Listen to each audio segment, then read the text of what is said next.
I'll be talking about the social integration part of it and why it's important. You know, why we have come to the UK and all that, to settle, to make money, but we also need to think about how we integrate, how that is important to our journey, because the journey does not fly there.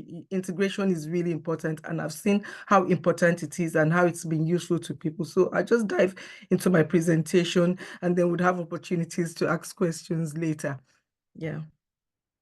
So 1 second, yeah. Okay, I believe you can all see the slide.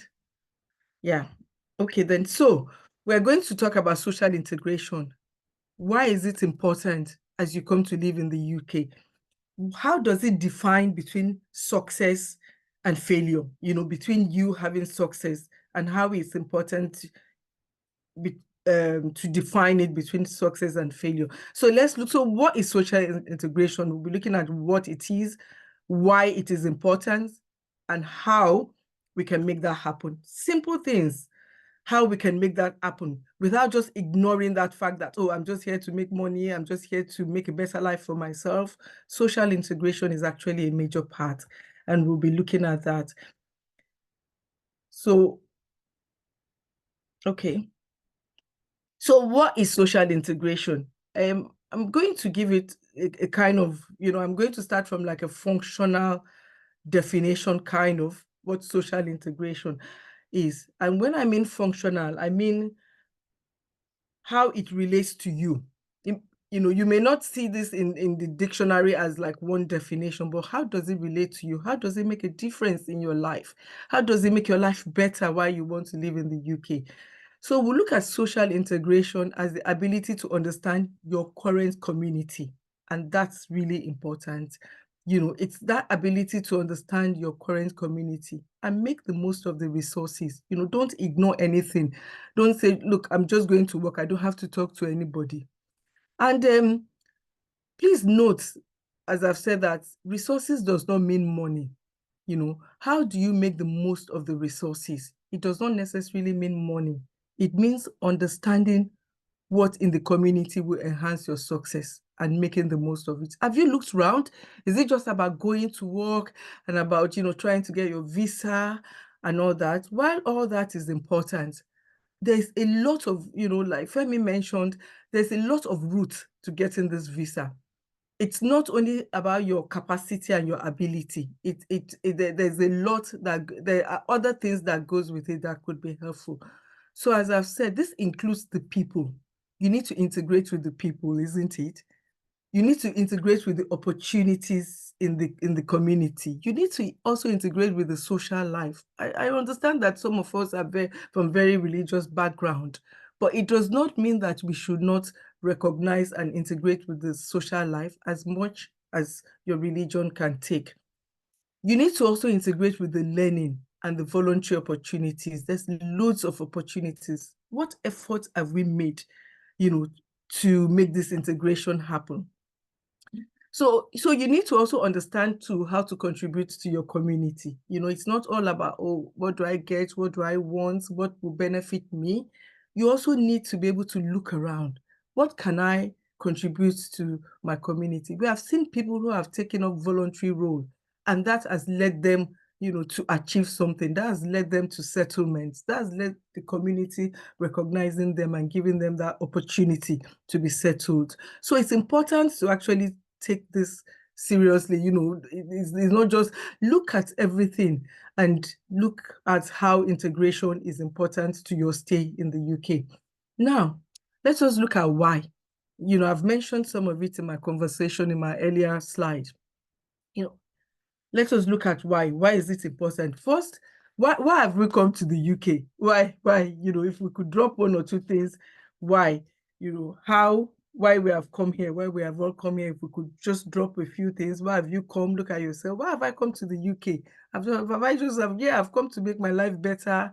I've come to make some money. I've come to make things better for my family. But then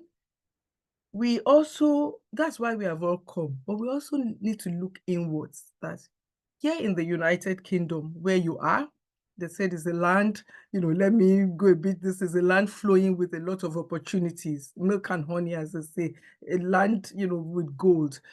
But then, and a lot of us have a lot of very good skills. We have come with, master's degree, PhD degree, experiences from where we are coming from. But you also need to look at, like, remember that you are assessed maybe by your employers or the people around you, even your neighbors. You are assessed, and your progress depends not only on your ability or your skills or your capacity or the experiences you have brought from where we are coming from. While that is important and valid, but your settlement does not only depend on all those things. You may not know, as I've said, a lot of us are, there's this unwritten rule. They're looking, your employers are looking, your neighbors are looking, people around you, they're actually assessing you. And this is significantly by your social interaction. How are you connecting at work? How are you showing that you even have some understanding of the culture, or you understand the culture, or you are even making an effort to understand the culture and the way of life here and the people? Are you just kind of putting the people aside and say, look, I'm just me and my family, and I know why, a lot of us will use that word, I know why I'm here. Yes, we know, but it's also important to know the people that are already here, to know the people that live here, to actually know the people that the country belongs to at the moment. So what matters and that can make a big difference to your failure or success? So social interaction is important. It matters that you know the things around you. That makes a big difference to what you achieve and what you are not able to achieve. So, in anywhere, they always say that we need allies. We need people to be on our side. And you can see, even if you look at a superpower like America, it always needs, try to make people come on their side. And that's exactly what we are talking about. Allies come to your rescue, even when things are tough, even when you are not kind of like meeting up, when you are struggling with things, maybe at work, in the community, interaction. It's when you interact with people that they can be, when you interact, when they know you, when you also make an effort to know them, that you can have them as allies. And allies, the only thing allies do is to help improve you. And we all, I tell you, we all need allies in our lives. It's not only, look, I have this skill, I have that skill, I have this professional qualification. We also need allies to give us that upliftment and that push. And I just want us to know that that's really important. I'll just go to the next slide. My own slides are not plenty. So what are the do's and don'ts? How do we help ourselves to integrate, to interact, and to connect in our community? Let's start from the do's, the don'ts. The English person, as we may know that now, will always have a smile. Even when they're in difficult situations, they would always have a smile. Can we always try to do that too? Have like a subtle face, a smile and some subtleness, to us. Then, we are talking about the do's. Another do's is, let's always also be mindful of the pitch of our voice. We as Africans, we come from a place of big landmark, and we know how to raise our voice. Like we do it intentionally, but that's who we are. But we are here that sometimes when you raise your voice, it could be seen as aggression. So let's be mindful of how we talk and the pitch of our voice. Let's also engage in social activities with colleagues. I know how important it is to work. We have 2 jobs. I know, trust me, I understand what we have left at home. Some of us even see social interaction as a waste of money and a waste of time. It's like, so I will go and buy a cup of tea for £3 and all that. But these things, they're really important. Also, at work, one of the things I had to learn, I came, we're all migrants and all that. Some of us, we've come just like every other person, every other one of you here, is to engage is to accept cup of coffee. Your manager will carry about 2 cups, say, you want coffee? Do you want coffee? You want tea? A lot of us will say we don't want. We are not used to where people are just offering us coffee and tea, especially when that person is your manager. learn to accept. And I think I put somewhere to also learn to make. I've been at work where somebody will just make a fellow person like me, will just make herself only her own cup of coffee and sit. That is really frowned at in this culture. I mean, offer, do you want, as you're going to make yourself a drink, just offer, do you want a cup of coffee, on your way? If there are 4 cups you can carry. If not, you can say, oh, can someone help me? You can make a cup of hot drink for as many as 6 people. It's important. They are noticing this thing more than, do you want coffee? No. Do you want tea? No. And when it's your turn, you just make your own and you will sit down. It doesn't work like that today. Yeah. Then ask questions when you don't know something. It's better than for us to pretend. And that's another thing we know. They are talking to you. You are not even understanding what they're saying, but we're kind of nodding our head. Ask questions when you don't understand and engage in conversation as much as possible. As we may have noticed, English people like to ask questions. They like to talk, as much as your work permits you, as much as your values permits you, please engage in conversation. As I said, you're only gaining allies. You are gaining supporters and people on your side who can be helpful at some point in your journey. Then try the culture of low voices. I've said that one with not raising your voice. Let's try and be more subtle with our conversation. And also remember that most walls in the United Kingdom, they are not concrete like our own. They are made of wood. So that's also important. And another thing is learn to provide a summary. Please, we know how to tell stories. And maybe because, we are we are from communities and all that, and we all tell stories. But let us kind of try to summarize things and not go from, when somebody was crossing the road and the person did that and that and that and that. Just let's try and go to the point and watch, learn, and try to replicate some of those things that goes with with your religion, goes with your culture. Watch, learn. If the cup of coffee is like this, try and do it like that. I don't mean that you can't change it, but don't be aggressive in your change. You can suggest things and all that, but try and watch and see how it goes. And then let's go to the don'ts. I'll soon be rounding up. The don'ts, please don't wear a frown. It is seen as aggression in this country because some of us, maybe, not like I blame us. We know the hard times, maybe, things are hard, or somebody has even annoyed, somebody has been annoying to you in the office. If somebody has annoyed you, we will show it that, please don't just stay on your own side of the seat. I'm annoyed or I'm not happy. And this aggression shows as aggression when we wear a frown. So try and also be a bit more subtle with that. Don't reject a cup of tea or a cup of coffee if you're offered. If you can drink. If you can just accept it, take a little and put it on your table. It's still better. And don't expect colleagues to pay for your drink or meal here in the United Kingdom. Don't say, that one is my senior, is my manager now. He has money more than me. Or she is the one that invited me to come and have a meal. Yeah, I was just sitting on my own, JJ, and minding my own business. He said, can we go for a meal?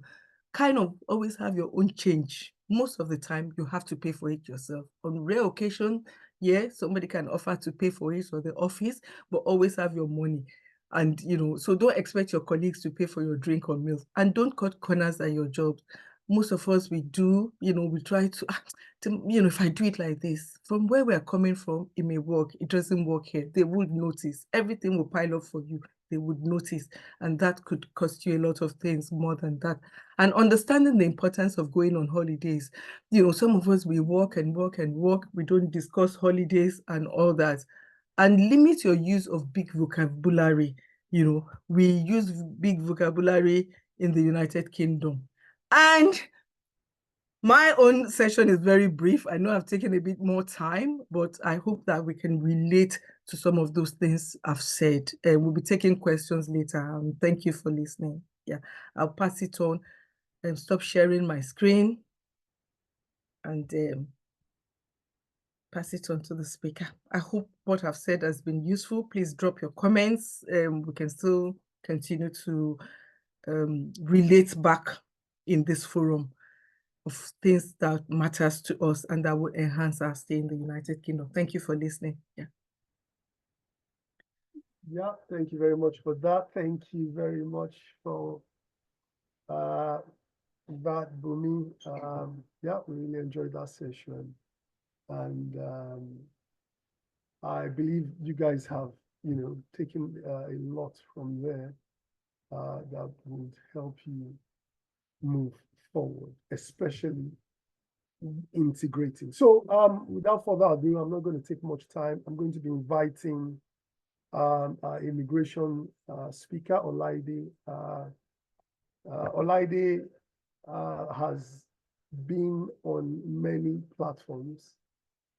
She's an immigration and family solicitor, and she's going to be, helping us with pathways to settling in the UK, from the immigration perspective. So it's something you really need to listen to, and it's going to really help you. And she's somebody you could connect with, after this event. So I'll just invite Olaide. Olaide, please, could you? Are you up? Do you have your system up?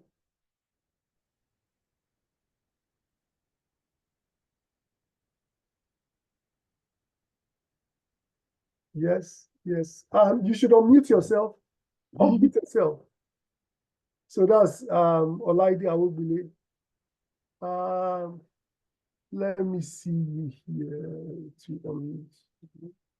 Yeah, and you can also make her the co-host, so she's able to share her slides there. Hi, thank you. I was on mute, but you didn't know. And also I can't share my screen. Please, can you give me permission? Toby, could you please make a co-host, please?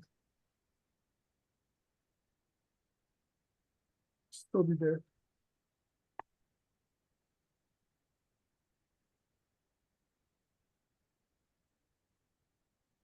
Yes, so she can do that now.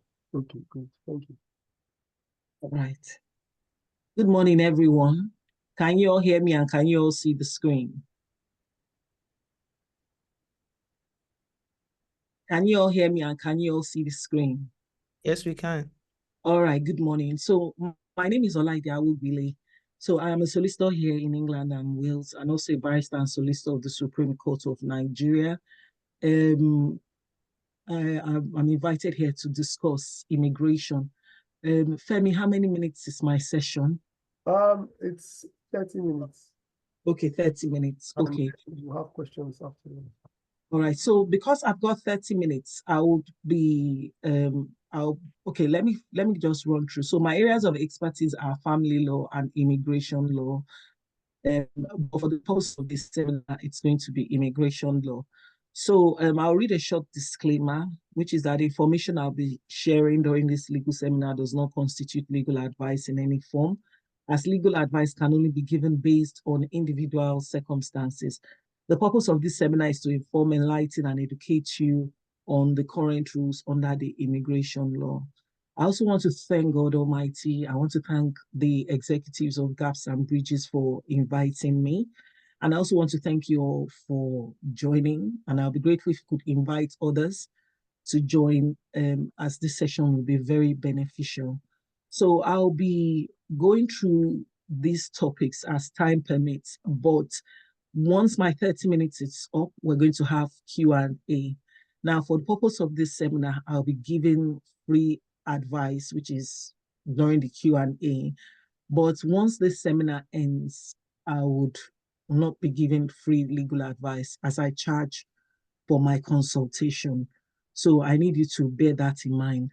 You can start putting your questions in the chat box, but I have compiled some questions that are quite popular, and I will try and deal with that within the 30 minutes that I am given. So the topics we'll be discussing today are: what are the recent changes in immigration, popular immigration questions, what are the alternatives to graduate post-study, and how can I bring a family member and non-family member to the UK? Then we'll talk briefly about visa extensions and renewals, but that is subject to time. So what are the popular changes? The first one is obviously you are aware the skilled workers visa, which has been increased to 38,700 from the 4th of April. And also the new minimum salary threshold does not apply to health and care visa and those in the education sector. However, there's been a recent change, which is that you could work up to 20 hours in another job or for your own business, as long as you are still doing the job you are being sponsored for. Because I've seen a couple of things flying around. So I just felt that it was important I chip this in. It was an update that came when the Home Office revised the rules. Then also the shortage occupation list has been revised, but also I note this morning that it has also been updated again. They've merged it into one again, which would lead to another popular flyer that is going around. I'll talk about that later on. Sorry, I'm not really that tech savvy. So they've merged it back into one before they divided it into three. They've merged it back into one, and I'm going to talk a bit more about that later on. Then visitors visas, that does not apply to most of us, but obviously we are aware that visitors are now permitted to work only remotely in the UK. In my own opinion, it's not a change, it's just common sense. They've put it down. If you are working remotely, you can work remotely anywhere in the world. But I think in order to justify that, they've done something, around the visitors visa.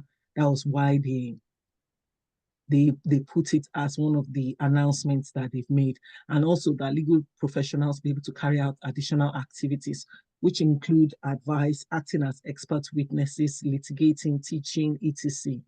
Then visitors will be able to carry out paid engagements. This will pay the musicians, the actors, or those in the entertainment industry. Do you understand? So they can always engage in such activities. Before in the past, I think they needed there's a special something for them, but now they can come in on a visitor's visa and carry out paid permitted engagements without a need for a specific visa. So then flight crews will be able to come to the UK as part of the Civil Aviation Authority approved wet list arrangements between the months of March and October.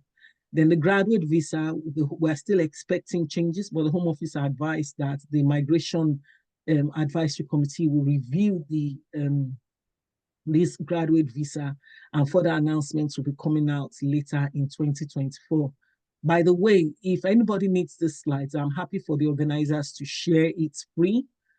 Please do not sell these immigration slides, because the information here are from the Home Office website, the guidance notes and immigration laws. So please do not sell it. It does not belong to me. That's why I'm giving it out for free. So if you need it, kindly put your email in the chat box and the organizers will email a copy of the slides to you. Then the family visas has increased to 29,000 from the 11th of April. But I seek to clarify that a lot of people are like, okay, those of us that are already here and they were not earning up to 18,000, earning up to 29,000. The rule states that this only applies to those that are switching from the 11th of April. So if you're already on a family visa, that is, you're already a dependent of a British citizen or someone that has indefinite leave to remain, and your partner was not earning 29,000 before the 11th of April, as long as you were already their dependents before then, the new rules will not apply to you. But if you are just switching now, then these new rules would apply to you. That is, you need to be earning 29,000 before you can switch. Then also the care workers, there's been so many noise everywhere about restriction for care workers. Now, I seek to clarify that it is only those that are on the care workers sub-code 6135, which was changed some days ago, 2 days ago, and senior care workers that cannot bring their dependents to the UK, and also students, except if you are a PhD student. So any other visa, you can bring your partner or your dependents. Now, I want to clarify, there is this, especially yesterday and day before yesterday, because I am in a lot of WhatsApp group. There is this something that was going around that says that it's been changed. I'm sure a lot of you, can you all see this? This Home Office guidance. Yeah. Can you all see this? Yes. Yeah. So I'm sure some of you that are in, especially in the Nigerian WhatsApp group, yesterday and day before yesterday, there's been so much noise about, oh, there's a new change in which care workers can now bring dependents and all that. It is not true. It is not true. And I will explain to you. That was why I decided to open this and discuss it today. So if you click on it, it says, and I want us to follow me carefully. It says, for the purpose of this appendix, health and care salary job means SOC 2020 occupation codes. I believe we all understand up to that point. And in these occupation codes, these are the lists of job codes that are in this SOC 2020 occupation codes, right? So, and they said, okay, they can bring their dependents. But if you scroll down to this place, can you all see it? Where it says dependents of a skilled worker. It says they must be able to bring, they can bring their dependents, but they now said specifically, if you scroll down, I'll show you. It says, but if you look at SW 291A, in SW 291A and BP, must not or be applying for entry clearance skilled workers job in SOC code, occupation code 6135. That's for care workers and home care and senior care workers. So if you read this part, it still states that they are exempted from bringing their dependents. So in as much as I know it's a bit confusing, at the beginning, they listed it that, you know, those on the health and care visa can bring their dependents.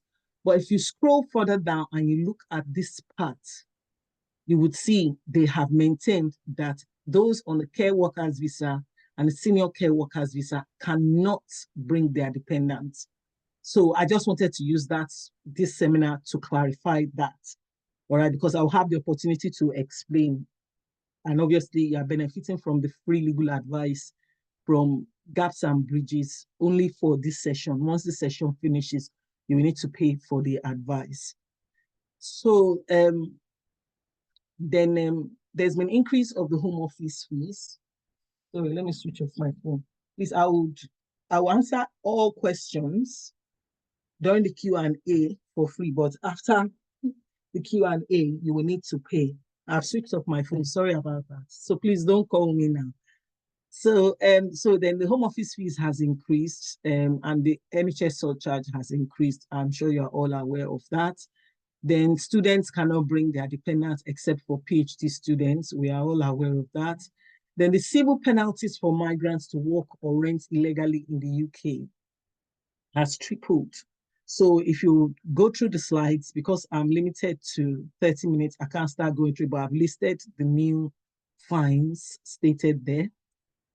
Then I'll go to the next section. I compiled some popular immigration questions, which I'll quickly treat before we go ahead. So that hopefully that would minimize the questions that I'm going to answer later on. So my employer sponsors license has been revoked. What should I do? The first thing you need to do is to try and speak to your employer and try and find out whether they are appealing that decision.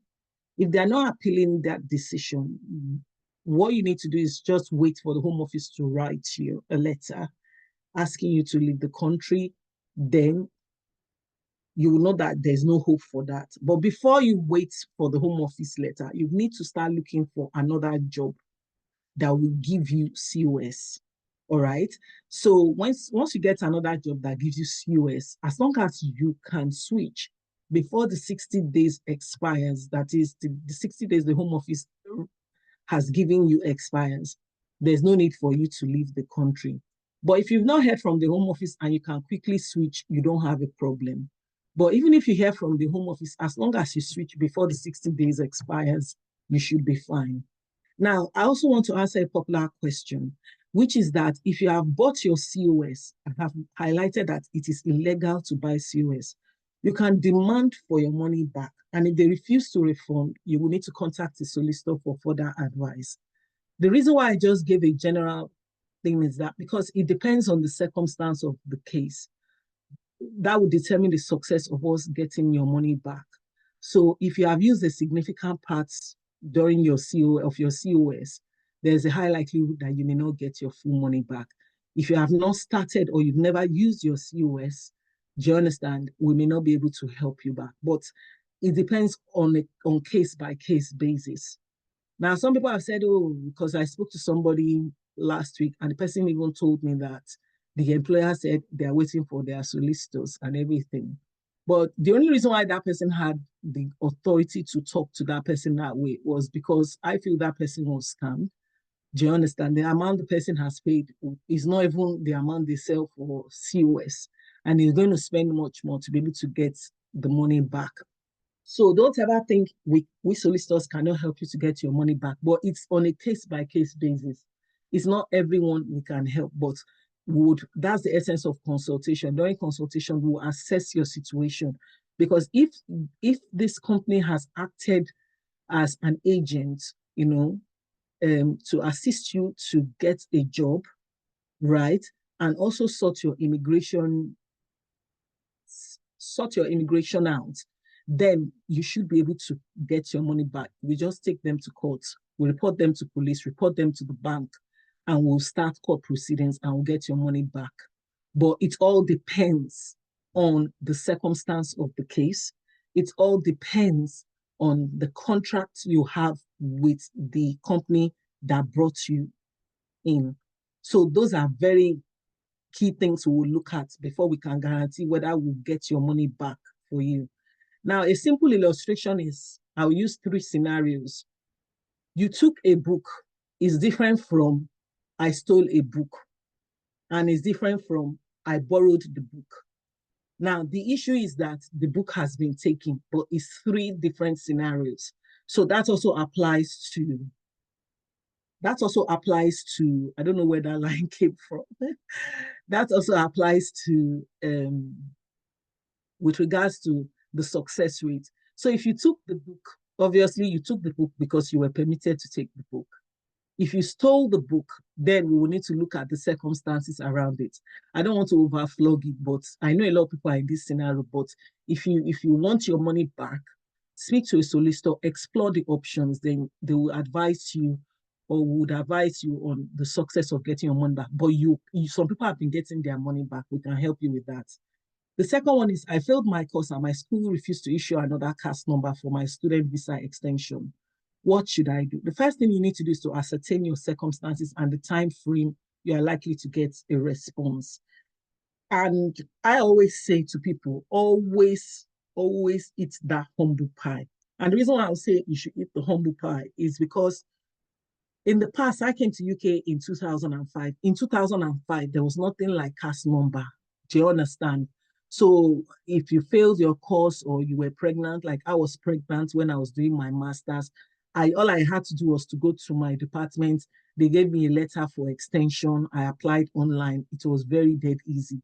I applied for extension, so it wasn't a problem. When I gave birth, I also applied for further extension because I was taking care of my daughter. Do you understand? It wasn't a problem. But because the Home Office is trying to control the amount of immigrants coming in, then they developed this CAS number system. And the reason why I'm taking time, so you would know how to approach your HOD or your school. So with the introduction of the CAS numbers, the Home Office assessed the capability of each school to bring in international students based on their earnings and a lot of other things. So depending on those circumstances, the Home Office will allocate a particular number of international students they can bring in each year. So for simple calculation, let's say they assigned 100 CAS numbers to a university. Now, the way they work in UK is that it's not like Nigeria that we work by faith, they work by budget, all right? So for that 100 CAS that they have issued, right? What the school will do is that the school will make a budget based on that 100 CAS. So let's say each CAS costs £10, £1. So the school is expecting to make £100 from that 100 CAS. So out of that £100, they will say £30 is for teacher's salary, another £30 for stationaries, another £20 for support staff and rent. Then the remaining £20 will be their profit. So they've already planned for that 100 CAS. Now, if you fail your course, most schools, if they have exhausted the number of CAS numbers that the Home Office has given them, it will be very difficult for them to give you a CAS number to rewrite your course, or to ask for more time, because that means they'll be losing £1 that they've already made a budget for to you, that in their own opinion they consider as unserious, or maybe your circumstances is beyond your control. That was why you failed your course. So most schools will incur a loss to give you a CAS number to extend and rewrite your papers that you failed or your thesis. But it's a different thing if your school, out of the 100 CAS that the Home Office gave them, they were only able to get 80 international students. If you fail your course, do you understand? They may be able to give you a CAS number to extend your student visa and rewrite your course. But you would not know that. That is privileged information. So that's why I said, and I start up and I always tell people, always eat a humble pie. If you know you need time, say for instance, you failed your course, it's not the time for you to be coming to us. If you come to us, fair enough, I'll do what you want me to do. As long as you sign the disclaimer, I'm fine. Go to your HOD. Your HOD is always your best bet, or whoever is supervising your thesis. You need to explain to them that, see, I need this extension. Do you understand? You try and plead to them to their compassionate side. If you plead to their compassionate side, he or she will be able to plead your case, and they will give you a CAS number to rewrite your course. It's not a time for you to start, like some group of people I heard, they formed what they call them, like a protest, that they should always give international students student visa extension. Don't join those kind of people. I'm sorry to use this word, they are foolish people. Don't join those kind of people. Speak to your HOD, speak to your lecturers. Those are key people. If they understand your points, and if there's extra CAS numbers, they'll be able to help you. Where in the instance that there is no extra CAS number, you need to assess your situation. Say, for instance, you need just extra 3 weeks. What you need to do is to apply for what is called further leave to remain outside of the immigration rules. Some people call it LTR, some people call it FLR, but the Home Office calls it FLR. Further leave to remain outside of the immigration rules. Now, with that, you'll be able to explain your circumstance that, okay, you failed your course, you have requested for CAS number. Unfortunately, there's no CAS number available for extension, and you need more time. I can say with the further leave to remain, it could buy you extra 3 to 4 months. Do you understand? Make sure whatever you're going to do can be accomplished within that period. If it cannot be accomplished within that period, you run a huge risk of the Home Office making a decision. The truth is that the Home Office is likely to say no. Because if not, if they say yes, that means everybody will be doing that.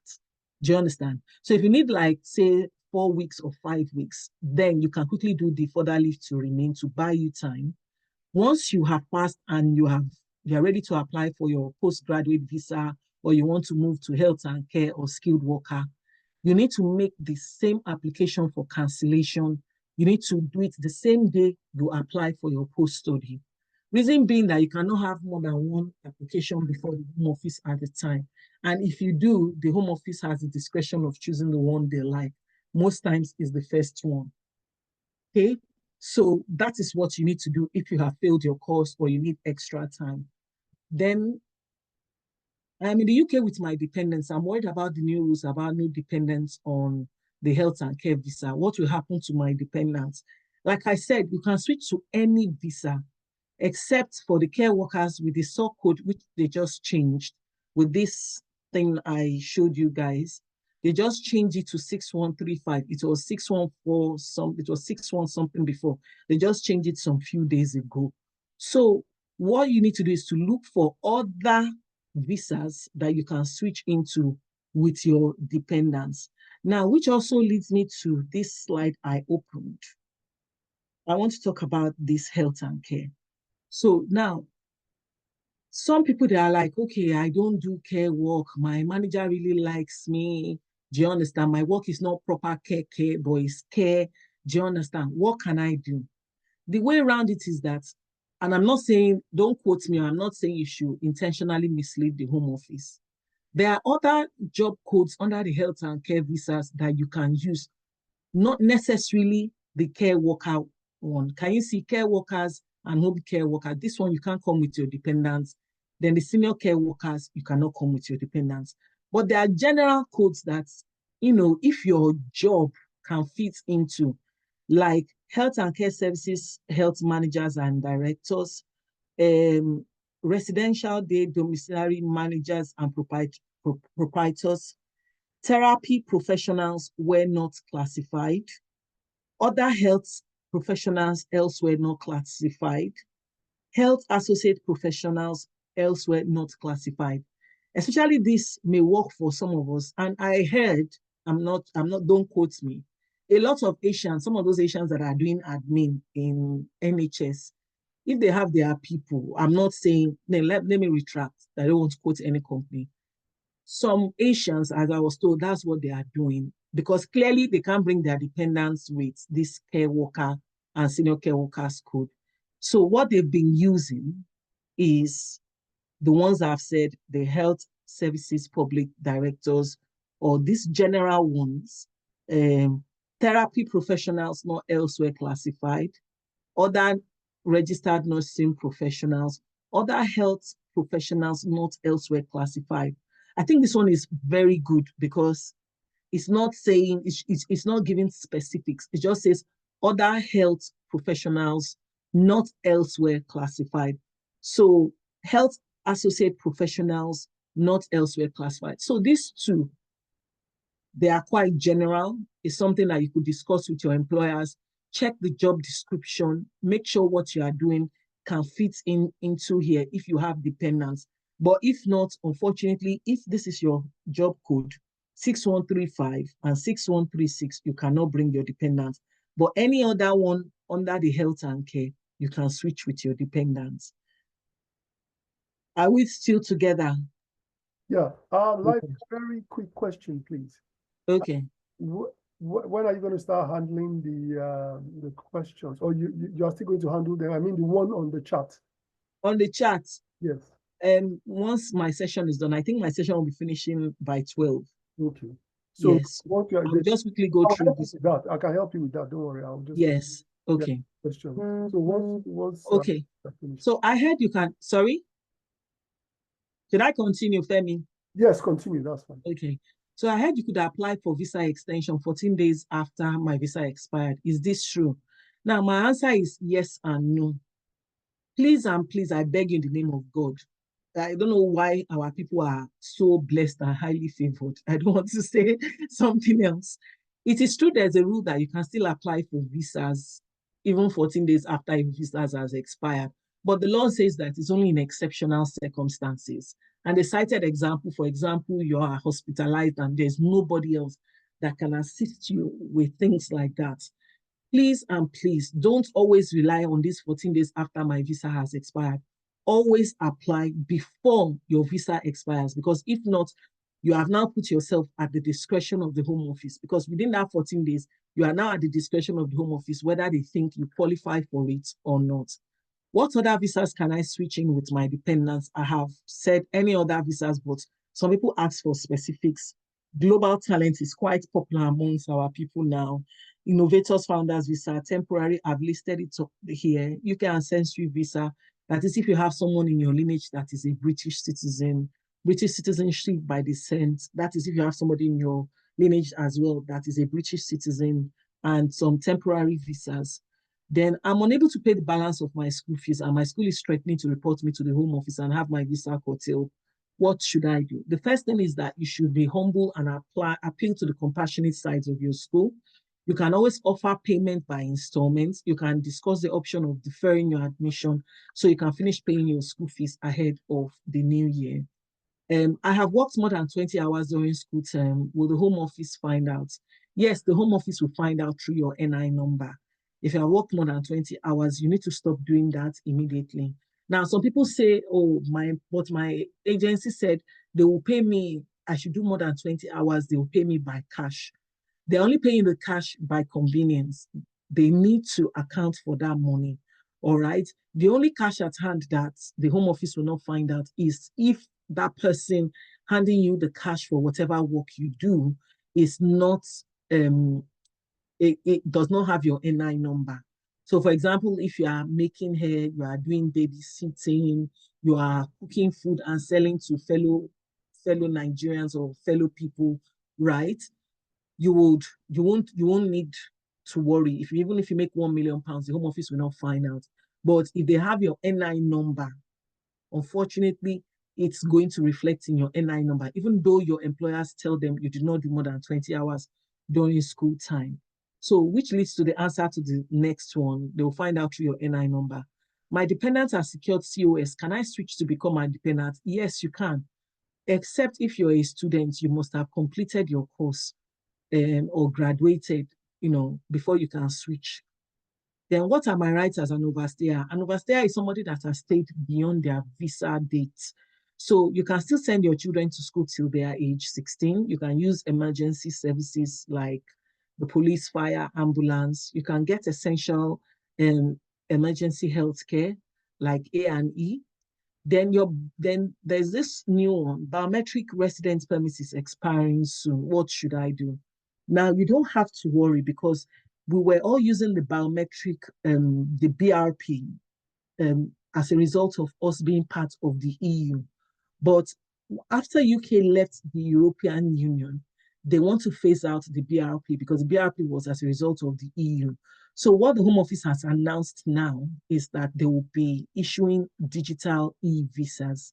So some people already have started, receiving their emails from the Home Office asking them to log in and update their details. So you don't have to worry now. We have up till the end of this year, but once it's getting to November, you've not heard from the Home Office. My advice is that you call the Home Office and contact them. So you need to have a UKVI account because from the 1st of January 2025, it is through the e-visas you'll be able to prove to your employers and to landlords that you have permits to stay in the UK. With regards to the new salary increase for the skilled workers, will it apply to those that are here? It's only going to apply to those that apply after the new rule has come in. So for those that are already here before, your salary will not, you will not be affected by the new rules. But obviously they've said you need to make sure that your salary is being increased according to the going rate. Do you want me to stop, Femi? Yes. Because I finished the Q&A now, the popular questions. So I'm now going to. Okay. So, yeah, I can help you with the questions on the chat on first first in, first out basis. And then I'll just, there are quite a number of questions. So I'll just go through the first one, just accordingly. Okay. Yeah, just to make it easier. So we have the first question, and it says, I'm here in the UK on visitor's visa. So does that mean I can work for the period? No, you can only work remotely. You can work remotely, but you are not allowed to work. But you can use that as an opportunity to look for work. So once you get the job, then you need to go back to your home country and apply from there. Okay, so you cannot work. You should look for work. Not you cannot work on that visa. So the yes, second only one, working. Yeah, the second one says, does it mean healthcare assistants in NHS can bring dependents?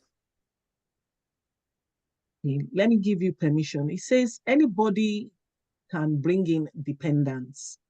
Any visa except if you are on this SOC code 6135 or 6136.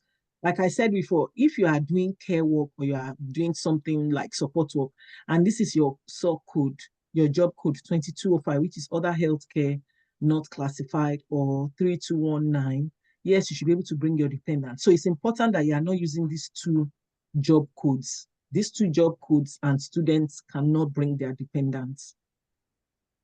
Okay, that's good. Thank you for that. So the other question another question says, please, how about nurses? Are they allowed to bring dependents? Nurses? Yes, they can bring dependents. Okay, that's fine. They can bring dependents. Yes, it says they can bring dependents, the one that is circulating around. Now, let me just quickly say something. If you don't understand anything, you can always go on the guidance notes. Always read the guidance notes along with what you see on the Home Office website. That offers exceptions. Like I said before, this particular thing that have been circulating in the last few days on different WhatsApp group, this is a guidance note. But if you scroll down to the dependents, you can see that they've emphasized again that anybody on the health and care visa can bring their dependents, except for those on the care workers visa, do you understand, and the senior care workers, which they have emphasized here. Okay. It says, for instance, if your wife came through education, but she's a nurse, and the partner is already in the UK, can she get a job awards and add the partner? So if your wife came through education, she came, Yes, but she's a nurse, and the yes, partner is already in the UK, her partner is already in the UK, yes. can she get a job awards and add the partner? She can add as long as it's not care workers subcode or job or the senior care workers job code or students. So you can, yes, she can. Whether she's a nurse or obviously she's not known to the system as a nurse, she's known as a teacher from what you said. Yes. Mhm. Okay, thank you for that. Another question, do you handle self-sponsorship? So I'm taking this question based on first in, first out basis. Do you Yes, handle self-sponsorship? yes and no. Yes, in the sense that obviously I'm a solicitor, but I subcontracted to one of my learned friends that deals with my complex business immigration. And the reason why I don't want to do that self-sponsorship is because it is very, very complex. And if any mistake is made, you will have to wait for another 6 months before you can reapply. So self-sponsorship, if you need help, yes, I have somebody that does it for me, but I personally don't do self-sponsorship. It's quite complex.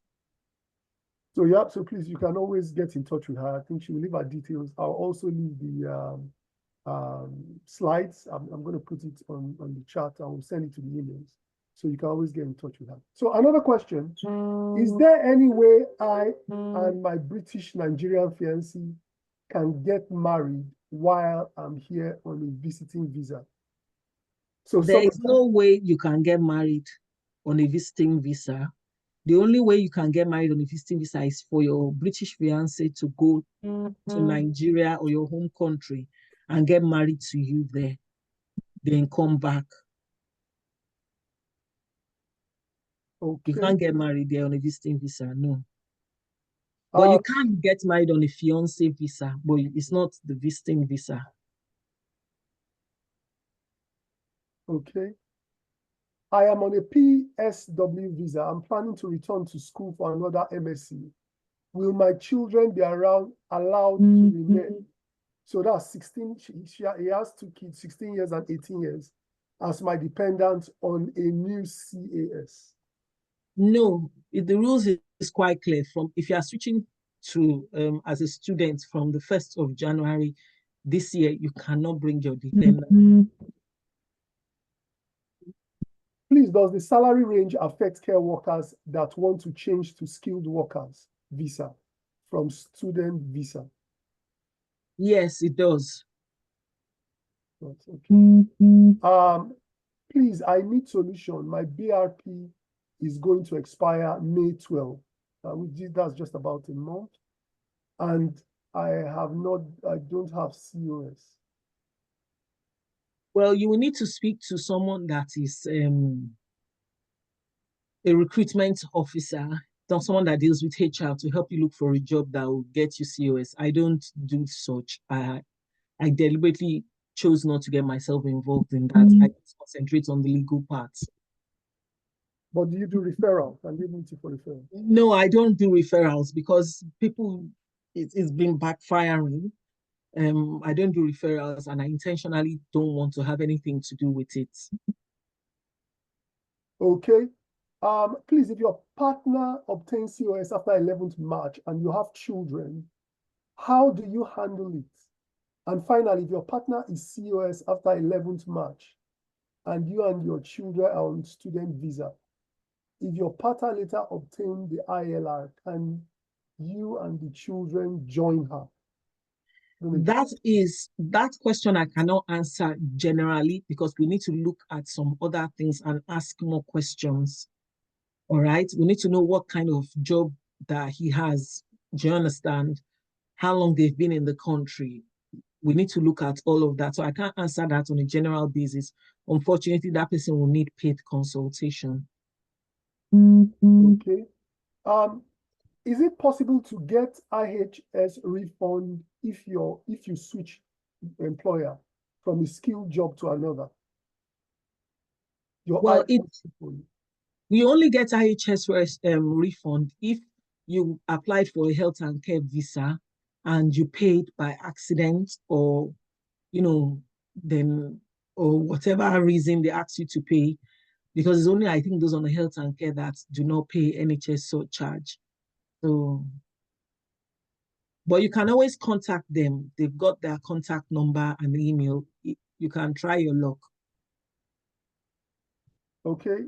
If one husband is already on his COS and changing employer, does the new salary of the 38,000 apply to him on the switch? It all depends. Is he still doing the same job? Is it within the same job code? They've specified there that you need to be on the same job code. So that is also something that I cannot answer generally. We need to look at it on a one-to-one basis. Okay. My result was a postgraduate diploma. I was unable to apply for post-study. So I was able, so please, my question is if my husband gets COS and I also get COS, hope our kids will be able to stay with us in the UK. Yes, they can. It all depends on the COS. If it is COS for care workers or senior care workers, your children will not be able to be your dependents. But if it is any other profession, yes, your children can be your dependents. I think I missed the other question. So it says my result was postgraduate diploma. I was unable to apply for post-study. So what does that happen? What does that person do? So if the person if the person graduates with a postgraduate diploma, obviously the person will not be eligible for post-study. So what the person needs to do is to consider one of the work visas or family visas if they are not married. If the person requests for my slides, I've listed the work visas that they can apply for. So once they get a job, they need to switch to a work visa. Okay, we're going to send those slides via email. So yeah, just make sure you have your email with that. Can someone working as a domestic assistant in the NHS request for IHS refund? Domestic assistant. If it is under the health and care, yes, you can. Okay, my company offered me a COS, which I applied for visa, but the Home Office declined my visa application due to English language evidence. I had applied for me and my wife, who had just graduated with a master's degree, to be my dependent. Is she still entitled to apply for postgraduate visa, even if my application was denied, of which she was a dependent? That question is not straightforward. I will need to ask further questions because ideally, if you have a master's degree, they shouldn't refuse that application for English language. So we need to look at the refusal critically and advise them better. So I cannot answer that generally. They will have to pay for consultation or they speak to somebody or citizens advice.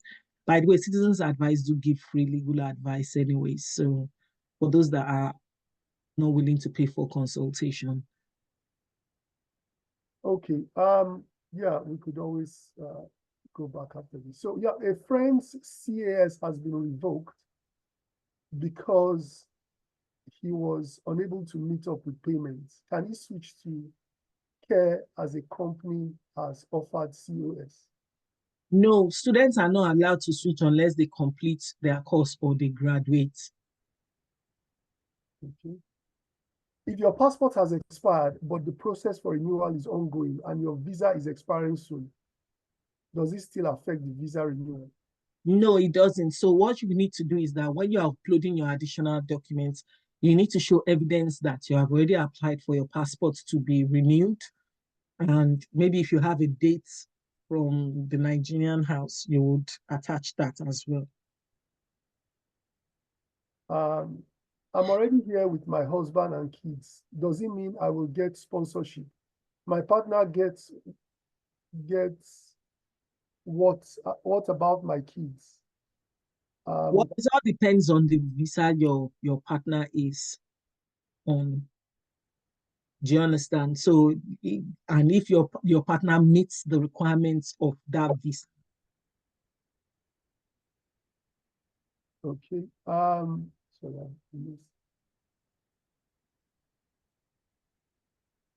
Are there businesses one can run that will allow one get visa as a business owner? Yes, the person should go on the Innovators Founders Visa. They've listed the approved businesses you could do. So you'll be able to apply. That's the business visa. Okay. Sorry, I missed the trail of the question because it just came up. Okay. Let me go to this. What is the latest period? Can I apply for an indefinite leave to remain in the UK? I have sponsorship for 5 years, which expires in November 27. What kind of visa do I need to apply for my 6-year-old daughter whose visa expires about the same time, but she's been here for two and a half years? Whatever applies to you applies to your child. It's as simple as that. Now, in UK, every visa is either 3 years route, which is only for global talent, 5-year route, which is standard application, or 10-year route, which is 10 years long residence. So those are the three number of years that you could spend before you get your indefinite leave to remain. And like I said, that's why global talent is really trending, because it's just 3 years. Some are 5 years. There are some global talents that are 5 years. So with regards to your child, whatever applies to you would apply to your child, except of course, if your child wants to meet the immigration rules on their own.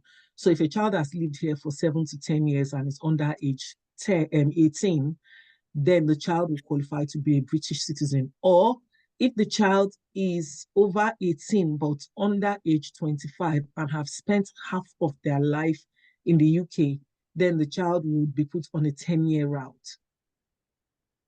Okay. I think we may just be about rounding up some of those questions before we tire our. I was just thinking about that. So a very kind solicitor before we tire our. Yes. But I'd just like to say that there will be ample opportunities for this kind of seminar. I mean, Olaide is a friend of the house, and usually she kind of obliges, and also she's a friend of the community. As much as you can see her privately, she's going to leave her contact details and all that. Would also bring her from time to time, because she also is that's part of her social responsibility, which she comes to seminars, open seminars like this, even in churches, in religious bodies, and she talks about all this immigration. And of course, even from these seminars, as you have done from this one, you can always get like valid information that helps you. I'm sure all of you would have gone away with some valid information. Please connect with her again. But then we'll be having these seminars over time. Gaps and Bridges is a place where you are supposed to be empowered and to connect with resources that will be useful for you. This is so please connect with all our social media handles, YouTube, Instagram, Twitter, so that, and also through email. We'll be reaching out to you for those that have dropped the email with the slides and with other information, so that we can always connect with you and you can always connect with us. I'll leave the remaining to Femi. This is a place also where businesses will thrive. We're going to have business forum, business platform, where you can even bring your own business, even to showcase, you know, to the world. And would also hopefully have the opportunity to bring some employers here to come and talk about their jobs and the opportunities in such employment and in such companies. So I'll leave every other thing just to say we appreciate your time. Good to have you here. This is a platform where things would happen. We have been there. A lot of us have passed through, and so we kind of have that information, and that's why we've named it the Proving Pathway. We are going to be bringing things that have been proven, that has worked, you know, that has, you know, that is valid, that is tested, that is researched on this platform. So I'd hand over to Femi, and, you know, while we round up, and give our vote of thanks to all, especially to our solicitor, like very, very thank you for honoring our invitation and being here. Thank you, and also for loving the community. I think it's important for contributing to everyone's circumstance. Thank you so much. I hand over to I will try and round up. Yeah. Okay, yeah, thank you very much, Lydia Ogbili, you know, top solicitor. She's been so many platforms, just like Bumi said, our partnership lead. Yeah, so please, if your questions were not handled, don't feel bad about that. You can always get in touch with Lydia, and you know, she's Please, at what point will Lydia drop her contacts? I've not seen her drop the contacts yet. Okay. Contact details, please drop on the chat box, and would also continue to share on our platforms. yes. All right. Okay. Or they should just simply type Olaide Awogbile into Google. Yeah. If they type it into Google, it will lead them to this. These are my details. That's my mobile number and my details. And I've got a WhatsApp channel.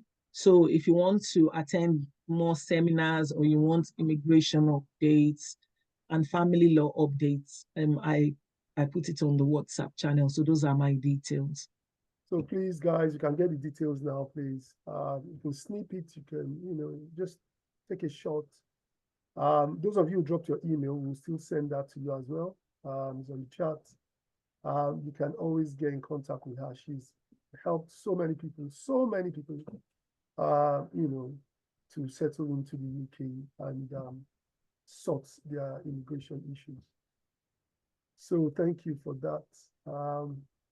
Yeah, I will be taking it from there. I want to share my screen now. Okay, so let me stop the share.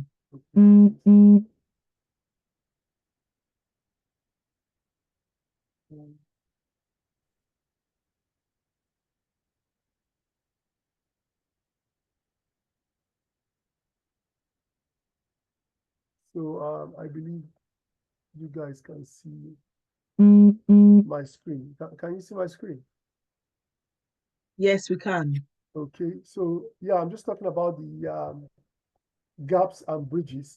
What we're about. I'm going to make it very brief. I know we have things to do. I'm just going to make it very brief. So, but before that, I want you to remember that we have a survey that we would like everyone to be part of. We have a survey. So please, you can fill the survey now, or you can fill it in the WhatsApp. Especially if you have a computer, it's going to be easy for you. You just click on it. There are questions. You don't have to write anything. It's just one answer. You just click, and submit. It's a very nice survey. It's going to help us understand where we are, and you know, about you as well, and where we are headed. So please ensure you try and fill the survey. If you can't do it now, make sure you do it on the WhatsApp. So this is gaps and bridges. Basically, we have our you know, slogan, which is create, connect, empower. We want to empower people.